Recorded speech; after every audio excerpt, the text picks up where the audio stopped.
Welcome to Future Talk. On today's program, we're going to be talking to prominent futurist and sociobiologist Rebecca Costa. Rebecca has written a fascinating book called The Watchman's Rattle, Thinking Our Way Out of Extinction. She says that the human race is facing disaster unless we change our thinking habits, and she tells us which of our old thinking habits we need to abandon and which new ones we need to embrace. The book has received high praise from people like Richard Branson, Donald Trump, former Senator Bill Bradley, and leading scientists around the world. And some people have even called it a game changer. Rebecca is the daughter of a Japanese mother and an American father who served with the Central Intelligence Agency during the Vietnam War. She grew up in Japan and attributes her ability to spot global patterns to her cross-cultural upbringing. Today, she lives in California, and among her other accomplishments, she was the founder and CEO of a successful Silicon Valley advertising company that dealt with many of the Valley's best-known firms, and that was later sold to advertising giant J. Walter Thompson. She also hosts her own radio show in the Monterey area. Also with us, serving as my co-host, is Mei-Lin Feng, co-producer of Future Talk. Mei-Lin is also the founder and chairman of the Institute for Service Organization Excellence. Rebecca, welcome to the show. Thank you. Good to have you today. Let's start with the title of your book. What do you mean by the Watchman's Rattle? Well, in earlier times, when we put together the first police forces, they didn't carry weapons. They actually carried these wooden rattles with them that would make a loud noise in the middle of the night and would summons help if they saw wrongdoing.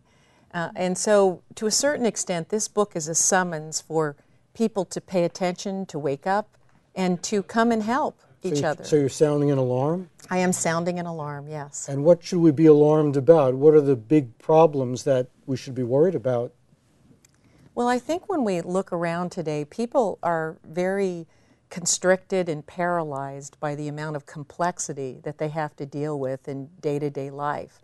For example, I just spoke at one of the major universities on an environmental sustainability day, and I noticed that the first speaker that came up was talking about the benefits of composting and using organic fertilizers and any number of things. And then they took a 5-minute break, and of course when the first speaker was talking, all the students were diligently writing down everything that he said. They took a 5-minute break, and then the next speaker came on and he said, well, composting isn't a good idea because it produces methane gas, one of the most harmful things for the environment.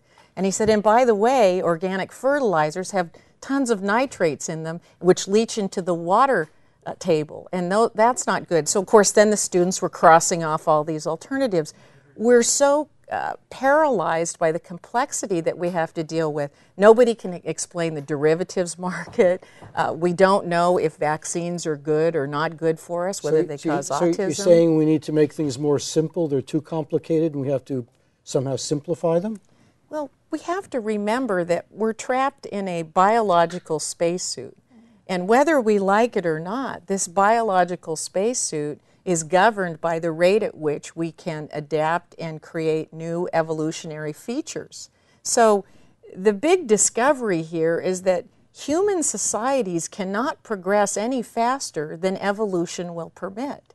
We simply cannot have levels of complexity that our brains and our emotions cannot handle. But doesn't biological evolution take an enormous time to develop at all? I mean, that's practically negligible over the course of a few generations, isn't it? That's correct. Many, many millions of years. Now take human progress that's moving in picoseconds.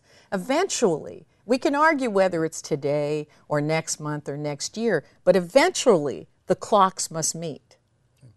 So you're saying that our technology is getting too complicated for us to deal with properly? Well, I don't know about you, but I don't need any more apps for my cell phone. Please don't give me any more. And I don't understand why I have so many pieces of software that come with my PC.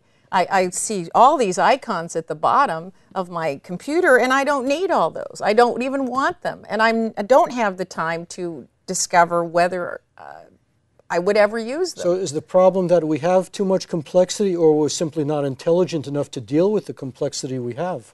there's a limit to what the brain can decipher and manage. We may not like to come face to face with that, but at some point we have to realize that ancient civilizations came up against that cognitive limit as well. I call that the cognitive threshold. And we see that for a period of time, they do very well. They thrive, they have a lot of progress, they invent new technologies, but something happens and they begin to get gridlocked. They hit some kind of a cognitive ceiling in which they don't have the biological capability to understand their most dangerous and threatening problems. So the first step is we see a gridlock occur. For example, for the Mayans, they knew they had drought problems for many thousands of years. But at a certain point, they stopped building reservoirs, underground cisterns, canals. They stopped using crop rotation, and they began reverting exclusively to fetishism to solve the drought problem. So the second step is, after we become gridlocked and we're no longer able to solve our most dangerous problems, we seem to revert to trying to solve them on unproven beliefs only, and we abandon the pursuit of rational knowledge. Now, what do you feel we should do about the problem? We have all this complexity, it's running our lives, and we feel we're not in control. Can we back out of it, or can we make ourselves better equipped? I don't think there's any hope we're going to slow innovation and progress and technology down. The internet was just part of it. Right now we're having trouble with search engines because they don't seem to be working anymore. I don't know about you, but when I go to do research, I get pages and pages and pages. And having a million choices of something is the same as having none. I can't process a million alternatives. So, is there a way out? Yes, there is, because when we get to a point where we can't be good pickers and we can't pick the things that'll work from those that won't work, then we have to go to high failure rate models. Hey, Malin, do you have any questions? Yeah, Rebecca,